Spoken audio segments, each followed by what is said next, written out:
인간은 하나님의 축복을 받은 존재였습니다. 그렇게 지음을 받았습니다. 원래 문제가 있는 존재는 아니었습니다. 원래는 복을 받은 존재였습니다. 하지만 그 모든 축복을 인간이 다 잃어버리게 되었다는 것이죠. 왜 다 잃어버렸을까? 그것은 하나님과 단절되었기 때문입니다.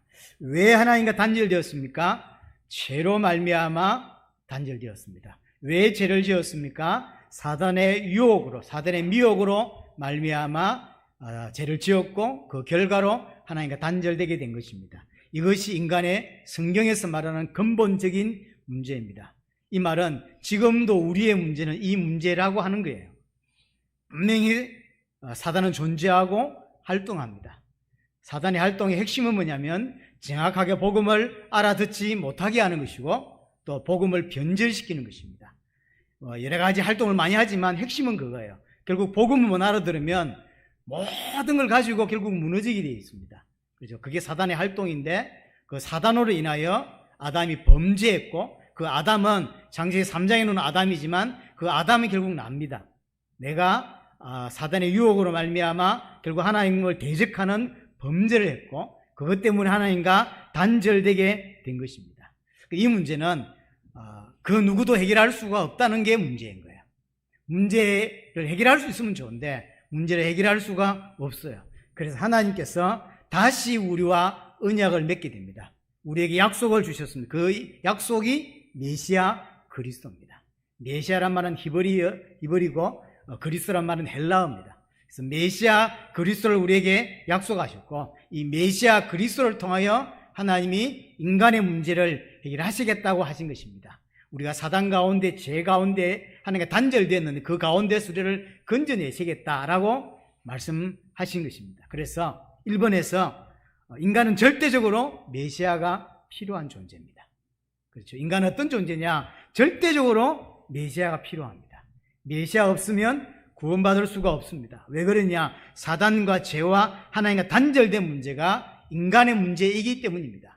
분명히 인간은 육신을 가졌지만 또 육신을 가지고 있는 인간이지만 영적인 부분이 있다는 거예요.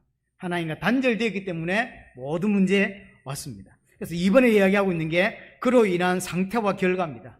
창세기 3장 16절부터 24절이 그래서 사실은 인간의 문제를 인간이 하나님과 단절되고 온 문제를 참 잘 설명하는 구절이라고 보여집니다. 16절에 보시면 또 여자에게 이르시되 내가 네게 임신하는 고통을 크게 더하리니라고 했습니다. 하나님과 단절되고 처음으로 나타난 인간의 문제가 뭐냐면 고통이라고 하는 것입니다.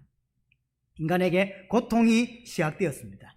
크고 작은 문제들이 계속 이게 죄의 결과예요. 그래서 네가 수고하고 자식을 낳을 것이며 너는 남편을 원하고 남편은 너를 다스릴 것이니라 하시고 이게 인간의 문제라는 거죠. 수고하고 자식을 놓습니다. 인생이 살아가면서 자녀를 놓고 키우는 문제만큼 큰 문제는 없어요. 이게 제일 힘든 문제고 작은 문제가 아닙니다. 그것뿐입니까? 너는 남편을 원하고 남편은 너를 다스린다. 하나님과의 관계가 끼어지면서 대인관계도 끼어졌다는 거예요. 그러니까 부부간에도 세상 문제, 가정 문제, 부부 문제, 자녀와 부모의 문제 이게 다 걸려 있어요.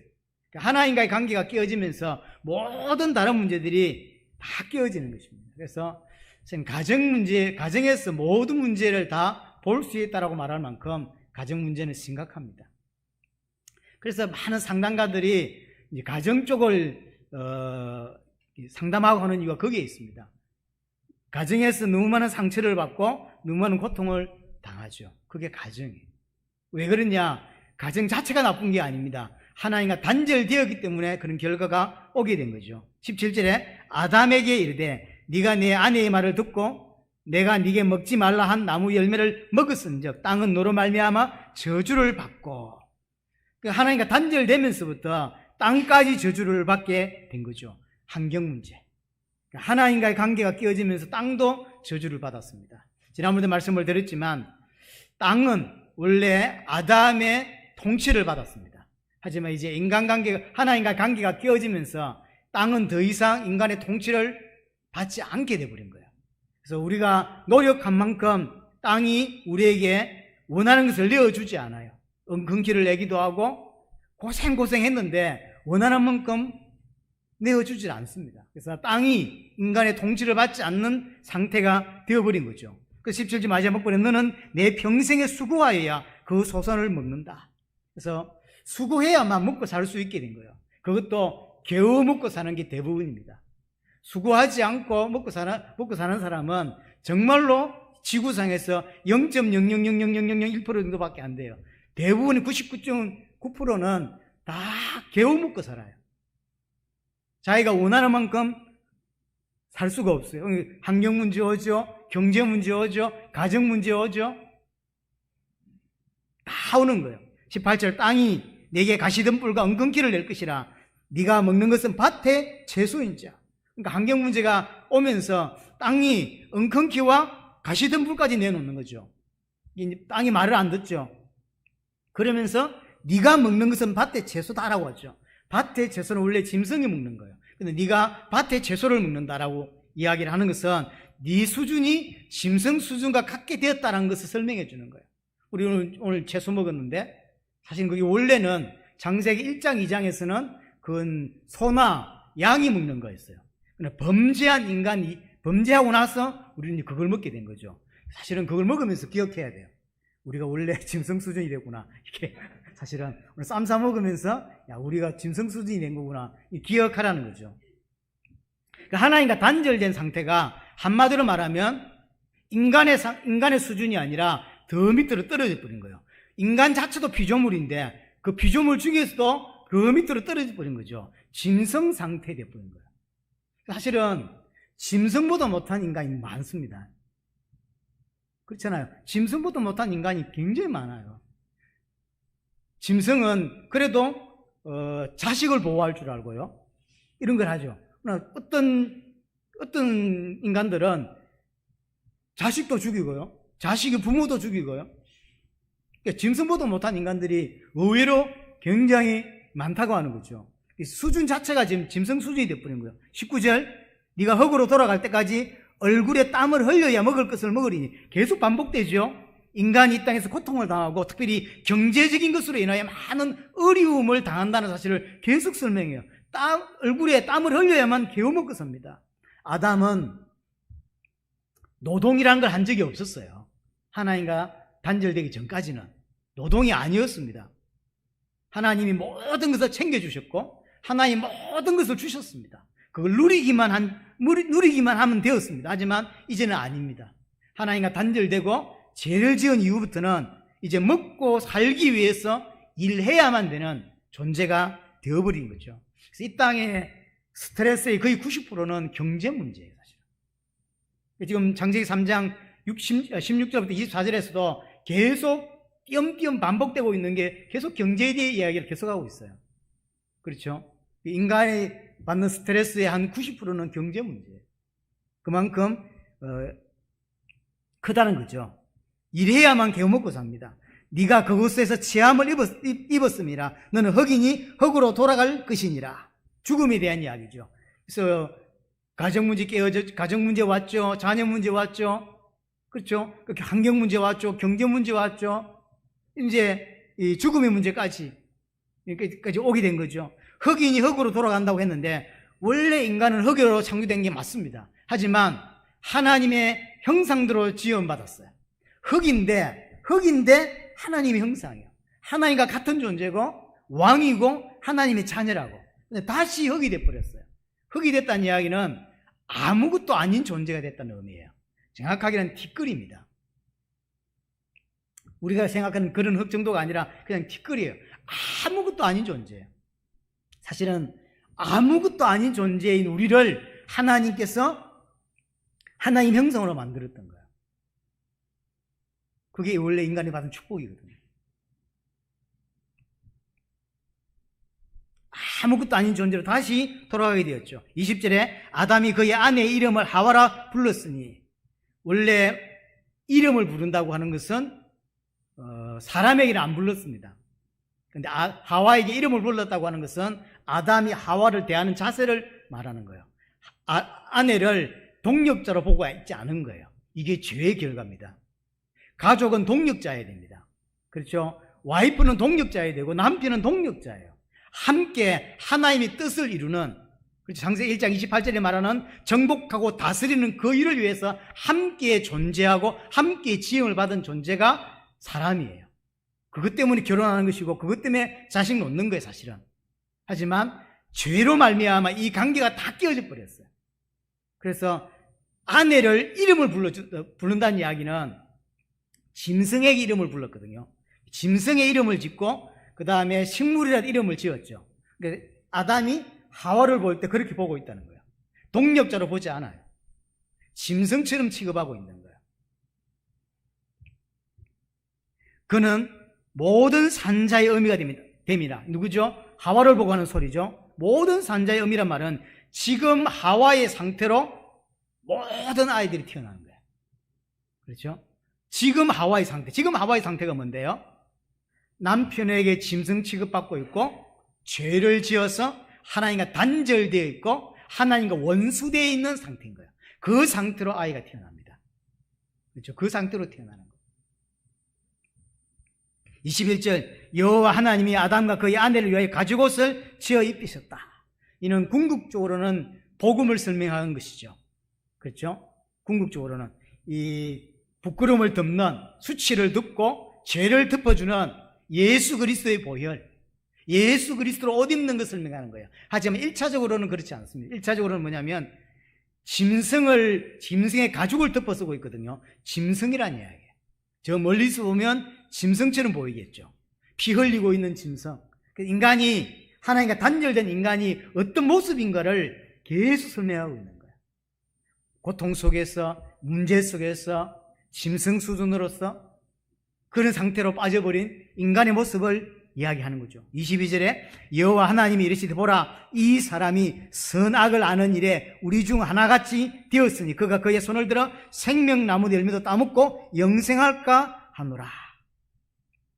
21절 다시 여호와 하나님이 이르시되 보라, 이 사람이 선악을 아는 일에 우리 중 하나같이 되었다라고 하죠. 이 두 가지로 해석이 가능합니다. 지금 한국 성경에서는 두 번째예요. 첫 번째, 이 좀 히브리어 성경에서 보면 약간 어느 쪽에 가깝냐면 선악을 아는 일에 하나였었는데 라는 거예요. 그렇죠. 아담하고 죄 짓기 전을 생각해 보세요. 하나님과 언약 맺은 선과 악을 깨닫게 할 수 있는 나무 실과가 있고 나무가 있습니다. 그걸 보면 선과 악을 아는 거죠. 뭐가 선입니까? 안 따먹고 말씀에 순종하는 게 선이겠죠. 뭐가 악입니까? 하나님의 말씀에 불순종하고 따먹는 거, 하나님을 대적하는 게 악이죠. 그래서 이 본문을 히브리적으로 좀 설명하자면 선악을 아는 일에 하나님과 아담이 함께 알았다는 의미예요. 지금은 아담은 선악을 알 수 없는 존재가 되어버렸어요. 그런데 이제 개혁 성경에서, 우리가 한국 개혁 성경에는 그렇게 해석하기 어렵게 설명이 되어 있습니다. 선악을 아는 일은 하나님만 알 수 있는데 자기가 마치 하나님처럼 이제 선악을 알려고 한다라고 해석이 가능해요. 지금도 요번 신학계에서 어느 게 더 맞냐라고는 주장들이 많습니다. 저는 개인적으로 1번을 선호합니다. 여러 자료를 봤을 때 1번을 의미하는 것 같아요. 그러니까 하나님과 아담이 원래 선과 악을 함께 아는 존재였다는 거죠. 하나님이 당연히 선과 악을 아시는 분이고 아담 또한 말씀에 순종하는 게 선이고 말씀에 불순종하는 게 악이요. 저는 알았다고 보는 거예요. 따먹는 게 악이요. 하나님을 대적하는 게 악이요. 그걸 몰랐을까? 저는 알았다고 봅니다. 하지만 한국 개혁 성경은 약간 그거보다는 원래 선과 악은 하나님만 아시는데 마치 아담이 이제 선악을 알려고 하는 그 노력처럼 그렇게 번역이 되었습니다. 뭐 어떤 걸 했든 상관이 없습니다. 여하튼 하나님을 대적하게 되었고 범죄하게 됨으로 말미암아 하나님과 단절되게 된 것이고요. 그것으로 인하여 모든 문제가 왔음을 오늘 설명하고 있는 겁니다. 23절에 여호와 하나님이 에덴 동산에 그를 내보내어 그의 거는된 땅을 갈게 하셨다. 이제 하나님이 에덴 동산에서 아담 하와를 쳐내십니다. 밖으로 내보내시죠. 그래서 원래 거는된 땅을 갈게 했다고 하죠. 아담이 에덴 동산 안에 있는 흙으로 만들어졌습니까? 에덴 동산 밖에 있는 흙으로 만들어졌습니까? 에덴 동산 밖에 있는 흙이에요. 그래서 거는된 땅을 갈라라고 이야기를 하는 것이고, 그보다 더 중요한 것은 에덴 동산에서 쫓겨났다는 뜻이에요. 에덴 동산에서. 쉽게 말해 무슨 뜻일까요? 하나님과 함께 할 수 없는 상태가 되었다는 거예요. 에덴이라고 하는 건 사실은 이게 성전입니다. 성전. 이 성전은 이제 죄인된 아담 하와가 살 수 없는 곳인 거예요. 그러면 이 에덴은 나중에 뭘 설명하는 거죠? 새 에덴, 새 하늘과 새 땅을 설명하기 위한 모형이거든요. 그럼 새 하늘과 새 땅은 어떤 사람이 사냐면 죄 문제가 해결된 자가 들어가는 거예요.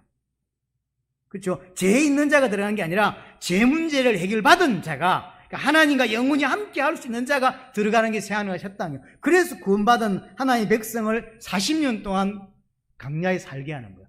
광야의 여정을 통하여 애굽의 모든 것들을 뽑아내고 잘못된 가치관을 다 뽑아내어서 하나님을 알게 하고 하나님을 진짜로 신뢰하고, 아담은 하나님을 알았습니다. 하지만 정확하게 몰랐던 거예요. 그러니까 하나님도 알고 하나님 말씀도 알았지만 불순종하게 되는 결과가 왔죠. 그럼 우리가 천국 갔을 때 우리의 모습은 어떤 거냐면 다시는 죄를 지을 수 없는 상태가 되는 거예요. 하나님을 정확하게 알기 때문에 온전히 하나님을 신뢰하게 되는 거예요. 그게 천국에서 우리의 모습이란 말이에요. 지금 아담이 범죄했죠? 그래서 쫓아버리는 거예요. 하나님과 함께 할 수 없는 상태가 되었다. 다른 말로는 넷의 문제가 온 거다. 죽음의 문제 왔죠? 넷의 문제가 왔다. 정리하자면 인간의 모든 문제는 하나님과 단절됨으로 오게 된 거예요. 하나님과 단절되어졌기 때문에, 끊어졌기 때문에 모든 문제가 온 것입니다. 가난의 문제도, 질병의 문제도, 고통의 문제도, 아픔의 문제도, 이 땅에서의 궁핍함과 스트레스와 모든 것은 하나님과 단절됨으로 인하여 들어오게 되었다. 하나님의 언약을 어김으로 말미암아 모든 문제가 왔다는 거죠. 그래서 3번에 뭐라고 말하냐면 인간 스스로는 절대로 이 문제를 해결할 수가 없다는 것입니다. 그래서 해결자가 절대적으로 필요하다. 그래서 2번, 큰 2번. 그래서 하나님께서 누굴 약속하시냐면 메시아, 다른 말로 그리스도를 약속해 주셨다는 거예요. 그럼 메시아라고 하는 이름의 뜻, 그리스도라고 하는 이름의 뜻이 뭐냐면 기름 부음 받은 자라는 거죠. 그럼 구약 성경에 누가 기름 부음 받냐면 왕, 제사장, 선지자가 기름 부음을 받습니다. 이 말은 그리스도가 오시면 왕, 제사장, 선지자의 역할을 감당하시게 된다는 거예요. 그럼 이 기름 부음 받았다라고 하는 이거, 왕, 선지자, 제사장의 이것은 뭐와 관계가 있는 거냐면 인간의 문제와 관계가 있는 거예요. 인간의 문제가 사단으로 말미암아 죄를 짓고 하나님과 단절이 됐죠. 이 세 가지 문제를 해결할 직분이 왕이고 제사장이고 선지자라는 뜻인 거예요.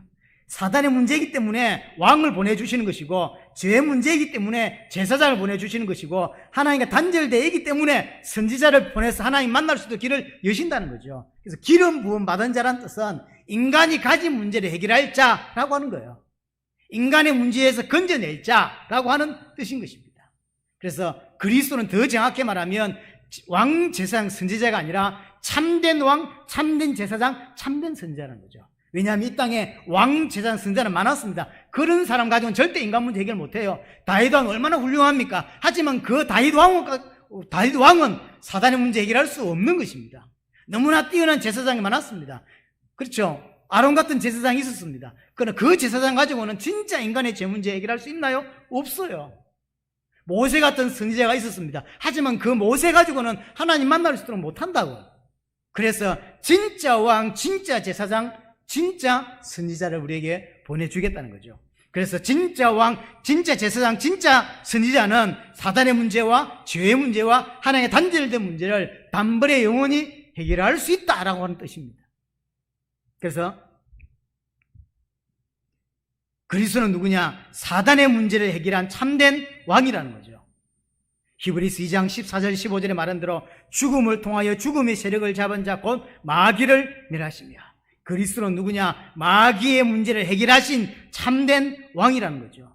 골로새서 1장 13절에도 그가 우리를 흑암의 건세에서 건져내셨다.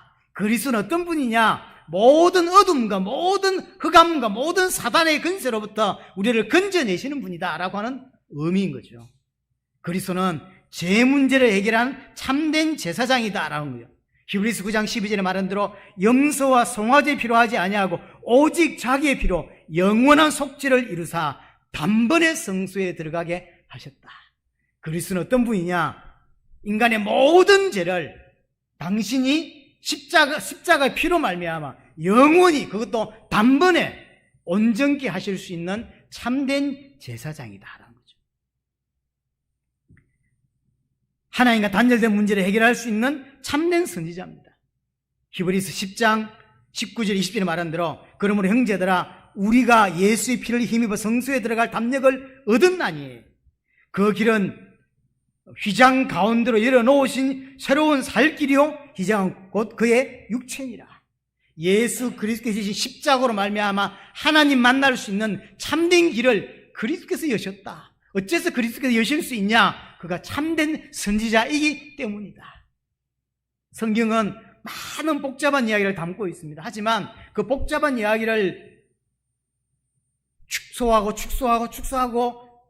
계속하면 결국은 요약되는 거예요. 인간이 하나님의 축복을 받은 존재였지만 모든 축복을 잃어버렸다는 것이고, 그 잃어버린 그 축복을 인간 스스로는 회복할 수 없다는 거예요. 그래서 하나님께서 그리스도를 약속했다고 하는 것이 성경입니다. 그리스도를 보내주겠다고 하는 게 구약이고, 그가 드디어 오셨다라고 하는 게 신약인 거거든요. 성경은 궁극적으로는 그리스도를 설명하고 있는 책입니다. 그리스도를 놓치면 사실 다 놓친 거예요. 하나님께서 그리스도를 통해서, 메시아를 통하여 인간의 본질적인 문제, 사단과 죄와 하나님의 단절된 문제를 해결하시겠다는 거죠.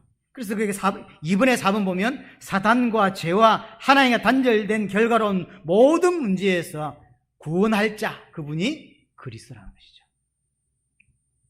그래서 하나님이 메시아 그리스도를 약속하시게 된 겁니다.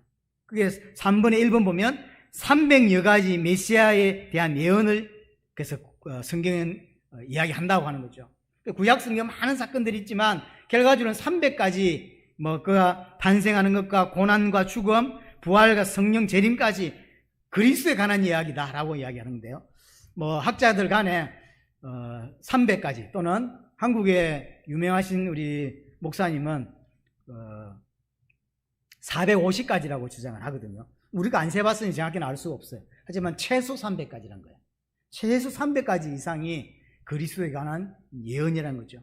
그래서 구약 성경을 통해서 참된 왕, 참된 제사장, 참된 선지자가 반드시 오신다라고 하는 것을 보내주겠다고 하는 약속을 하고 있는 게 성경입니다. 딴 이야기가 아니죠. 성경은 딴 이야기가 아니에요. 참된 왕을 보내주겠다, 참된 제사장을 보내주겠다, 참된 선지자를 보내주겠다는 거예요. 그가 반드시 오신다. 그래서 오시면 사단과 죄와 하나님과 단절된 문제를 해결해 주시겠다라고 하는 게 성경인 것입니다. 우리는 성경을 통해서 계속 이 부분을 깊이 있게 소화해야 돼요. 우리는 보이는 것, 육신적인 것에 너무나 민감합니다. 그래서 사실은 진짜 중요한 것을 놓치게 될 때가 너무 많아요. 오전 예배 때 말씀을 드렸지만 하나님께서 강야를 인도하신 하나님께서 이스라엘에 만나를 주면서, 왜냐하면 만나는 이스라엘이 강야를 살아가는 근본적인 힘을 얻게 하는 중요한 게 만나라고요. 하지만 진짜 하나님의 뜻은 만나를 통해서 예수 그리스도를 먹어야 된다는 사실을 깨닫게 하려고 강약길을 걸어가면서 하나님의 말씀을 먹어야만 넌 살 수 있다라는 사실을 깨닫게 하려고 만나 줬는데 만나만 먹게 돼 있어요. 그게 우리라고요. 그러니까 만나만 먹으니까 그 만나가 설명하는 예수 그리스도를 깨닫지 못하니까 만나 먹고 지겹게 되는 거예요. 여러분들 교회를 다니면서 진짜 중요한 것들이 발견이 안 되면 하나도 재미없는 게 교회죠. 그렇죠? 하나도 재미가 없어요. 하지만 하나님 원하시는 대로 깨닫게 되었을 때, 하나님 원하시는 목적대로 이루어졌을 때 별것 아닌데 이것이 내가 살아가는 소망이고 이것이 살아가는 어떤 면에서 뭐랄까요, 모든 것이 되지죠. 그래서 하나님을 예배하는 것만큼 소중한 것이 없고 하나님을 더 알아가는 것만큼 소중한 게 없는 거예요. 이런 게 기쁜 거예요. 하나님은 인간에게 딱 한 가지 약속하신 거예요. 메시아. 그 메시아 보내주겠다라는 게 성경인 거거든요. 그 성경을 통해서 우리는 이 복음을, 이 메시아 그리스도를 깊이 이해하는 은혜가 사실은 필요한 것입니다.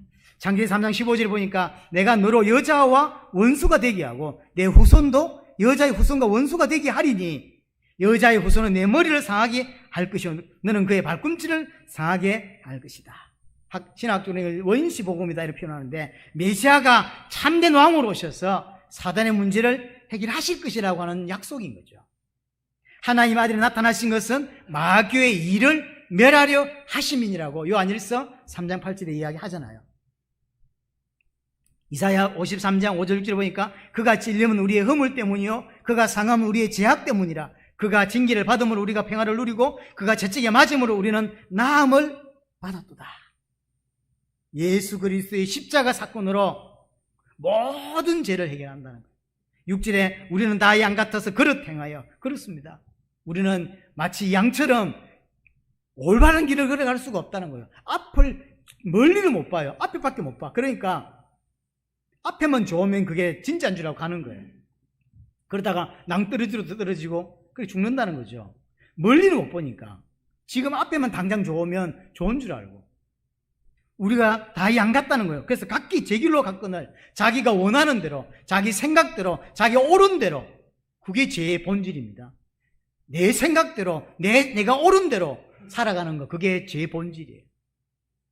근데 거기에서 그렇게 살고 있는 거기에서 여호와께서 우리의 모든 죄악을 그에게 담당시키셨다. 누구에게요? 예수 그리스도에게. 메시아는 인간의 모든 죄를 십자가로 해결하신 참된 왕이 되신다는 거죠. 바꾸고 말하면 하나님께서 인간의 모든 죄를 해결하시기 위해서 메시아를 보내서 십자가를 통하여 해결하시겠다고 약속하셨다는 뜻이에요. 그가 오셔서 십자가 피를 통해 그 대속의 죽음을 통하여 인간의 모든 죄를 단번에 영원히 끝내셨다. 그게 신약인 거죠. 이사야 7장 14절 그러므로 주께서 친히 징조를 너에게 주실 것이라. 보라 처녀가 잉태의 아들을 낳을 것이요 그의 이름을 임마누엘이라 하리라. 인간이 하나님과 함께 할 수 없었죠. 아담이 하나님과 함께 할 수 없었죠. 그래서 에덴 동산에 쫓겨났습니다. 내보내버렸죠. 쫓겨났다고. 이제 다시 하나님과 함께 할 수 있는 존재로 만들어 주시기 위해서 메시아를 약속한 거예요. 하나님 우리와 함께 하실 수 있도록 길을 열어주신 것이죠. 그래서 메시아는 하나님 만날 수 있는 길을 열어주시는 참 선지자가 되신다는 거죠. 한마디로 정리하자면 모든 문제 가운데 빠진 인간을 구원하실 수 있는 유일한 분이 누구냐? 메시아 그리스도라는 것입니다. 그게 성경이에요. 결과적으로는 이런 이야기 저런 이야기를 하고 있지만 결과적으로는 메시아 그리스도는 누구냐? 인간의 모든 문제에서 우리를 구원하시고 건져내실 분이시다라고 하는 거죠. 이사야 9장 6절에 보시면 이는 한 아이가 우리에게 낳고 한 아들을 우리에게 주신 바 되었는데 메시아를 이야기하는 겁니다. 그의 어깨에는 정사를 메었고 모든 것을 그가 짊어진다는데 정사를 메었다. 모든 인간의 문제를 다 그가 짊어지신다는 거죠. 우리는 절대로 우리 문제 해결할 수 없어요. 그래서 하나님이 메시아를 보내서 인간의 모든 짐을 다 짊어지게 되는 것입니다. 그래서 여러분이 진짜로 예수를 믿게 됐을 때 정말로 진짜로 여러분들의 주인이 예수 그리스도가 되어졌을 때 그때 오는 게 안식이에요. 그렇죠? 우리는 여전히 우리 짐을 지고 살려고 하죠. 우리의 짐을 우리는 질 수가 없어요. 그렇죠? 우리는 질 수가 없다니까. 그래서 예수님이 내 대신 내 모든 죄의 짐을, 그렇죠? 문제의 짐을 다 짊어지겠다고 하는 거죠. 철로역정이라는 책에서 가장 강조하는 게 이거예요.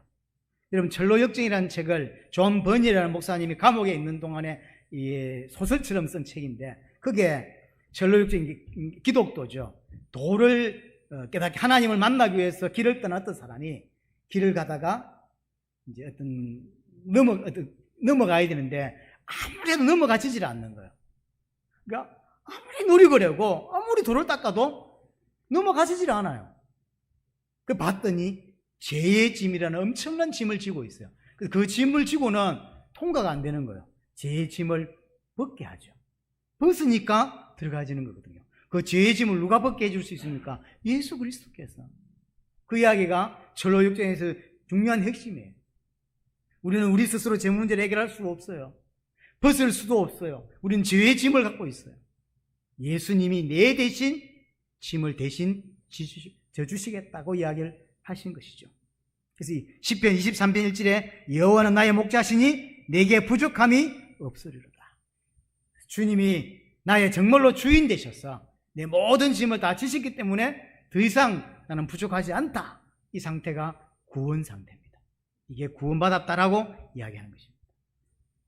자, 그래서 인간은 이 메시아를 기다리고 대망하게 되는 것입니다. 이스라엘은 특별히 메시아 대망 사상이 깊이 빠져 있었죠. 근데 문제는 잘못 믿고 있지만 한 가지 확실한 것은 그 메시아를 기다렸다는 거예요. 잘못 믿고 있었음에도 불구하고. 그 1번이 요한복음 4장 25절에 보니까 누구죠? 사마리아 여자죠. 여자가 이르되 메시아 곧 그리스도라는 이가 오실 줄을 내가 아노니 그가 오시면 모든 것을 우리에게 알려주실 것이다. 이 지금으로부터 한 2000년 전 여자고 벌써 몇 사람의 남자하고 결혼했다가 이혼한 여자예요. 그 시대에 앞서간 여자도 아니고요. 사실은 올바른 신앙을 가지고 있던 사람이 아니에요. 믿음을 갖고 있던 사람이 아닙니다. 그럼에도 불구하고 뭘 알고 있냐면 메시아가 오신다 이거 알고 있는 거예요. 믿음이 없는데도 불구하고 알고 있는 사실, 메시아가 온다는 거예요. 그럼 메시아가 뭐 하는지, 메시아가 오셔서 뭐 하는지 몰라요. 모르지만 알고 있는 건 뭐냐면 메시아가 온다는, 오면 다 깨닫게 만들어준다는 거죠. 그게 당시 이스라엘의 모습이었습니다. 메시아는 기다리고 있었다.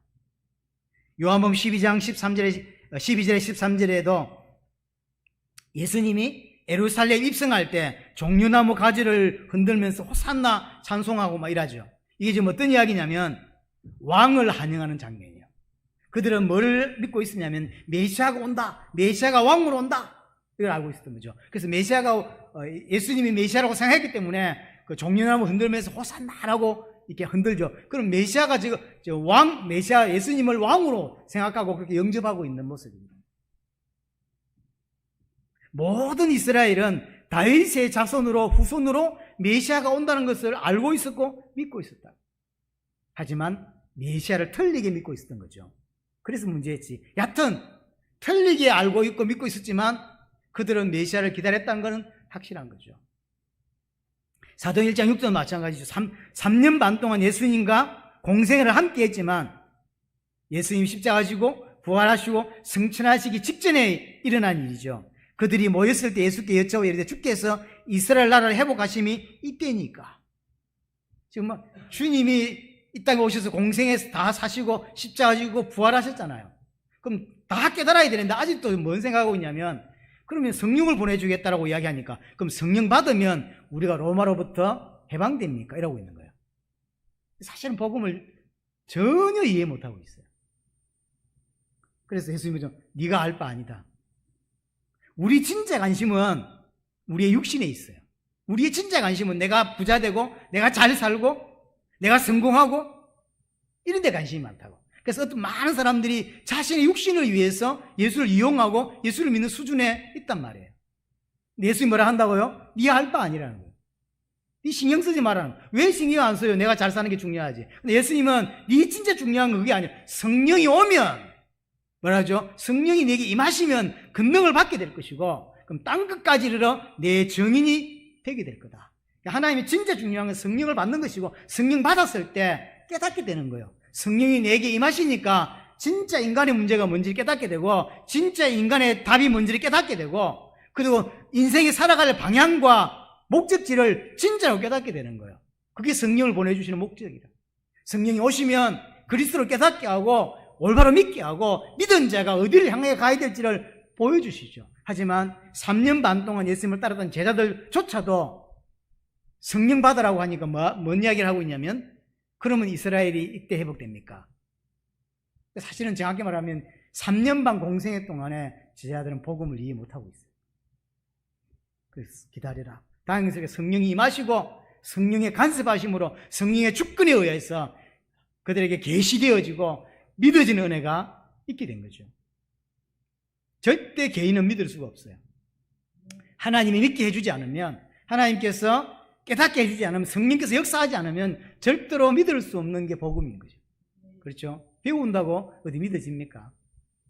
여하튼 정리하자면 이스라엘은 잘못 알고 있었지만 메시아를 기다리고 있었던 것처럼 우리 또한 인간은, 인생은 뭐가 필요하냐면 그리스도가 필요하다는 이야기를 하고 싶은 거예요. 하나님은 범죄한 인간에게, 인간 스스로는 인간의 문제를 해결할 수 없기 때문에 하나님께서 메시아 그리스도를 약속하셨고, 메시아 그리스도를 통하여 인간의 본질의 문제를 단번에 영원히 해결하실 것을 이야기하시는 것입니다. 그럼 그 메시아로 오신 분이 누굽니까? 그분이 예수님이에요. 그래서 그가 십자가 부활을 통하여 인생의 모든 문제를 단번에 영원히 끝내신 것입니다.